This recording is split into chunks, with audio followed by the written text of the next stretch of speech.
자, 유형 6번. 자, 직선과 이제 삼각비 관련성을 찾을 겁니다. 자, 직선이랑 어떤 관련성이 있냐면 일단 좌표 평면을 보면은 애초에 직각입니다. 맞죠? 자, 그 상태에다가 직선을 그어버리면 물론 그 절편이 0이 아닐 때 y절편이 0이 아니고 x절편도 0이 아닐 때 하여튼 이렇게 지났다고 봐요. 그럼 어때? 여기 안쪽에 직각삼각형이 항상 생깁니다. 이해됐죠? 그러니까 이런 상황에서 얘기를 하는 거예요. 자, 그렇다면 이 알파라고 읽히는 이 녀석은 어떻게 우리가 이해를 해야 되냐면 직선 L이 x축 양의 방향과 x축 양의 방향은 뭐냐면 x축의 양의 방향 두 방향을 얘기하는 거예요. 직선. 알았지? 그럼 양의 방향과 이루는 각이니까 사실 x랑 이루는 각은 요것도 있지만 여기도 있어요. 이제 그러니까 x축과 직선이 이루는 각은 두 가지가 있는데 양의 방향과 이룬다. 그러니까 이 모양으로 봤을 때 예각을 얘기하는 거예요. 예각. 알겠죠?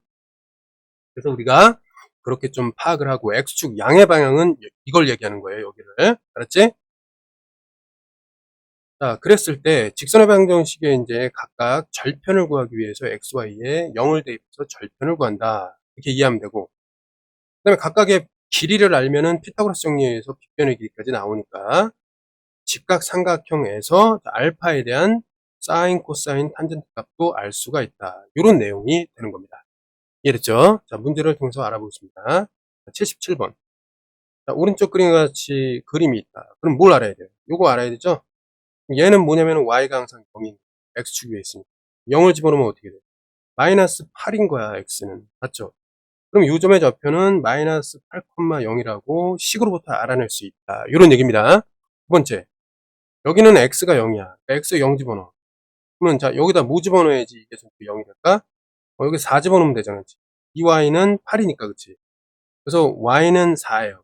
0,4라는 거를 식으로부터 찾아낼 수가 있었다. 요거예요. 이거를 자연스럽게 할 수 있어야 됩니다. 이게 1번. 그럼 찾아냈다면, 그림을 좀 그려볼게. 삼각형이 이렇게 있는 거잖아. 그치? 여기가 알파라는 거잖아. 맞지? 여기가 길이가 8이라는 거잖아. 좌표는 마이너스인데 길이로 따지면은 8이잖아. 그치? 여기는 4잖아. 그치? 좌표랑 길이는 일치하지 않을 수도 있습니다. 어쨌든 이거를 이제 좀 축소시켜서 어떻게 구하냐. 4 1은 4, 4, 2, 8 이렇게 되니까 여기는 어떻게 돼요? 4 더하기 1 해서 여기 루트 5 이렇게 볼 수 있겠죠? 근데 지금 보면 요 1이 4배가 돼야 되니까 여기는 어떻게 해? 루트 5 역시 4배를 해주면 된다. 라는 방식을 우리가 계속 사용하고 있습니다. 자, 그래서 84, 여기 이제 빗변의 길이를 우리가 이제 찾았단 말이야. 다음과 같은 방식에 의해서. 됐죠? 자, 그 다음에 이제 3번 읽어봅시다. 뭐, 사인 알파는 무엇이냐? 사인 알파는. 그럼 밑변을 뭐로 봐야 돼요? 밑변을 예로 봤을 때 이제 사인 알파니까 밑변분의 4루트 5분의 높이 4. 이렇게 되고, 약분을 해주면은 1에다가, 그 다음에 탄젠트 알파는 무엇이냐? 자, 밑변분의 높이 4. 그럼 1대 2. 이렇게 되겠죠. 됐나요? 자, 얘네들을 곱하는 거니까 이제, 자, 마지막, 여기 4번을 하겠습니다. 자, 마지막에 이제 4번을 좀 정리를 하면은, 곱해야 되니까, 이거 봅시다. 자, 분모끼리 곱해요. 그럼 어떻게 돼? 4번을 여기 밑에다가 연결해서 쓰겠습니다. 분모끼리 곱하면 2루트 5가 되고요. 맞지? 분자끼리 곱하면 이렇게 되고. 자, 유리화까지 해주면 얘가 뭐가 돼? 5가 되면서 위쪽에 루트 5가 이렇게 생기겠죠. 맞지? 그래서 밑에 계산해주면은 어떻게 됩니까? 10분의 루트 5로 계산이 완료가 된다. 이렇게 이해하면 되겠습니다. 됐나요? 자, 78번 문제.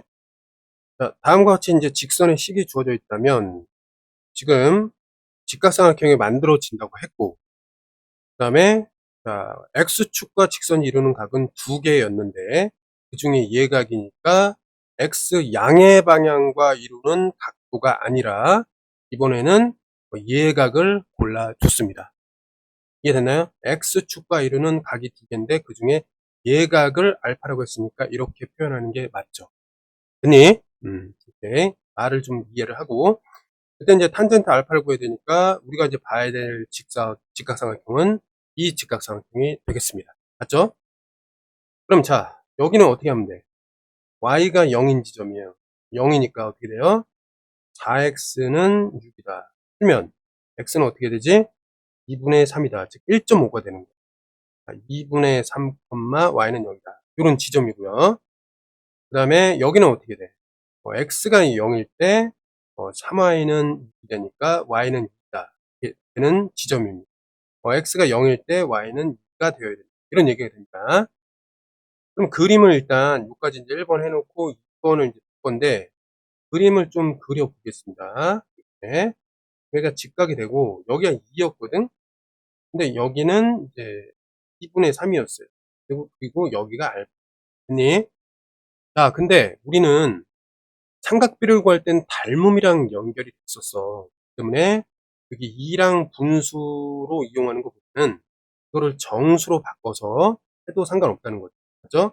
정수로 바꾸면은 이거를 2배 해주면 어떻게 돼요? 3이 되고 2배 해주면은 4가 된다는 거죠. 이렇게 해놓고 구해도 탄젠트 알파를 구하는 데는 지장이 없다. 이거를 알아두면 되겠습니다. 그죠? 그러면 자, 3, 4, 5니까 여기는 바로 5가 나올 수 있습니다. 피타고라스의 수입니다. 알았지? 그러면 이 상태에서 이제 계산 한 번을 해보면 탄젠트 계산은 어떻게 되죠? 자, 밑변이 뭐가 된다는 거예요. 얘가 밑변이니까 어떻게 하면 돼요? 밑변분의 높이 이렇게 해놓으면 답이 나오겠습니다. 그쪽까지? 다음으로 넘어가겠습니다. 자, 79번을 이렇게 보면은 79번을 보면은 1차 함수의 그래프가 x축과 이루는 예각을 알파라고 했다. 그럼 그림을 그려봐야 될 거 아니야. 맞죠? 그럼 자, 1번. 자, 요걸 그릴 거야. 그러면 기울기가 양수이기 때문에 이렇게 증가하는 형태로 그려주면 되겠죠? 이렇게 해주고, 그 다음에 y절편이 6이기 때문에 6 찍고 증가하는 형태로 이렇게 그려주면 이해됐죠? 여기까지. 그럼 여기가 뭐가 되느냐? 0,6 되고, 맞죠?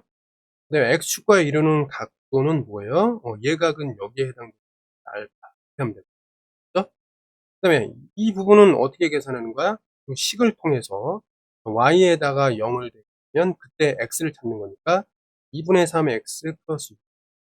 그러면 x가 뭐가 되냐면 2분의 3x는 마이너스 6. 계산하면 3으로 나누면은 6, 마이너스 2고 2를 곱하면 얘가 마이너스 4가 돼서 마이너스 4,0이었다. 요거를 계산을 통해서 알 수 있어야 합니다. 됐네, 여기까지. 계산을 통해서 여기까지 한 거야. 그 다음에 2번으로 가보면은 다시 삼각형을 만들어내면 돼. 직각삼각형 놓고, 알파를 여기다 표시하고, 그럼 우리가 이제 구한 거를 쓰겠습니다. 여기 길이가 4라고 볼 수 있고, 맞지? 길이를 6으로 볼 수 있고. 아니, 그러면, 이건 좀 숫자가 작으니까 한번 계산해 봅시다. 여기 루트 놓고, 두 변의 제곱의 합을 쓰면 돼. 36 플러스 16 이렇게 되겠죠. 또 52가 된단 말이야. 맞죠? 52. 50이라는 거는 4 곱하기 4일은 4, 4, 32가 되기 때문에 안쪽에는 13이 남고 바깥쪽으로 2로 나간다. 이해됐죠? 이런 건 계산해야죠. 자, 이랬을 때 마지막으로 좀 생각을 해볼게. 사인 알파는 뭐냐? 그럼 되죠. 한번. 그럼 사인 알파는 무엇이냐? 어떻게 돼요? 자, 여기서 이제 밑변이 알파니까 이걸 밑변으로 했을 때 이제 한단 말이야. 사인 알파는 2루트 13분의 높이 6이 되고 약분하면은 이게 이제 3이 되는 거예요. 이해됐죠? 유리화는 좀 이따 할게요. 그 다음에 코사인 알파는 어떻게 됩니까? 마찬가지로 밑변분이 2루트 2가 되고 2루트 13이 되고 그 다음에 밑변분의 밑변이니까 4가 되고 약분하면은 1대 2가 된다. 됐나요? 그럼 얘네들의 이제 차이니까 어떻게 계산합니까? 마지막으로 요거를 이제 계산할 겁니다. 예. 계산하면은 얘가 이제 4번이 되겠죠? 그럼 어떻게 돼? 흥분이 일단 돼 있으니까 루트 13으로 깔고. 맞죠? 사인은 뭐야? 3. 코사인은 2니까 빼준다. 그럼 어떻게 돼요? 얘가 1이 된다. 맞죠? 그럼 마지막으로 계산해주면은 유리화 13이 되고, 이거는 그대로 루트 13만 한 형태가 되어서 답은 13분의 루트 13이 되겠습니다. 자, 80번. 오른쪽 그림과 같이 1차 함수가 있습니다. 그러면 이제 좌표 평면 애초에 90도이고 직선이 지나면 뭐가 만들어진다? 직각삼각형이 만들어지는데 이 각도를 잘 봐야 돼요. X축 양의 방향과 이루는 각의 크기라고 했습니다. 양의 방향은 여기에요. 직선은 여기 있고 그 각도는 요거 하나예요. 됐지? 근데 이제 예각이네, 그치? 그러면 삼각비를 이용할 수 있는데, 자, 요 각을 막꼭지로 해서 집어넣으면 요것도 알파라고 볼 수 있겠습니다. 여기까지 파악하는 게 1번이 되겠습니다. 됐나, 여기까지? 그 다음에 우리가 이제 해야 될 건, 식을 통해서 이 절편을 좀 구해야 됩니다. 절편. 여기는 뭐가 될까요? x에다가 0을 집어넣으면 마이너스 1이다. 이렇게 볼 수 있고, 자, 요 점의 좌표는 뭐가 돼요? y에다가 0을 집어넣으면 어떻게 돼요? x의 값을 구할 수가 있죠. 2x-1이다. 그럼 구하면은 x가 어떻게 돼요? 2x는 1이니까 얘는 2분의 1, y는 0이다. 이렇게 볼 수 있겠습니다. 맞죠? 이렇게 구해내는 겁니다. 됐죠? 자, 요게 이제 2번이에요. 맞지? 세 번째는 어떻게 되느냐? 세 번째는 그림을 다시 옮겨보세요. 자, 이제 옮기겠습니다. 그래 놓고 보면 여기가 이제 알파가 되는 거고 길이 여기가 2분의 1이 되고 여기는 뭐가 돼? 1이 된다. 이렇게 볼 수가 있어요. 맞지? 근데 아까 전에 설명했다시피 이게 분수로 돼 있으면 삼각비를 이용할 때는 닮은 비를 이용해서 확대 축소를 해서 이걸 자연수로 바꾸는 게 좋으니까 2배를 해갖고 1로 만들어주고 그럼 얘가 2배가 되면 되겠습니다. 그래도 이 각도는 변하지 않는다. 그 성질을 이용하는 겁니다. 그럼 이렇게 해놓고 여기가 이제 뭐가 되는 거예요? 4 더하기 1이 되기 때문에 루트 5가 나온다. 여기까지가 이제 3번이 되겠습니다. 됐나요? 그 다음에는 이제 읽어주는데, 이제 알파랑 직각을 포함하는 변이 밑변이라면, 이제 빗변분의 높이, 빗변분의 밑변, 이런 식으로 해서 마지막 계산을 마무리하겠습니다. 이렇게. 그럼 사인의 알파의 제곱, 마이너스 코사인 알파의 제곱이기 때문에, 자, 사인 알파는 어떻게 되죠? 자, 빗변분의, 맞죠? 높이는 얘란 말이야. 이해됐지? 이렇게 놓고, 그 다음에 이제 코사인 알파는 밑변분의, 맞죠? 자, 밑변 1, 이거란 말이야. 그러니까 높이 어려울 거 없어. 밑변을 파악한 다음에 수직을 이루고 있는 나머지 변이 높이야. 알겠니? 밑변 파악했으면 나머지 변은 직각삼각형에서 하나밖에 없단 말이야. 왜? 빗변은 정해져 있고 변은 두 개인데 밑변 아니면 높이 아니야. 이해됐죠? 그렇게 판단하면 되겠습니다. 자, 그럼 제곱을 해야 되니까 어떻게 되죠? 5분의 4. 여기는 마이너스 5분의 1. 그러면 정리하면 4 빼기 1이니까 결국 어떻게 됐다? 5분의 3으로 정리가 되겠습니다. 이해됐나요? 그러면 잠시 후에 다시 보겠습니다.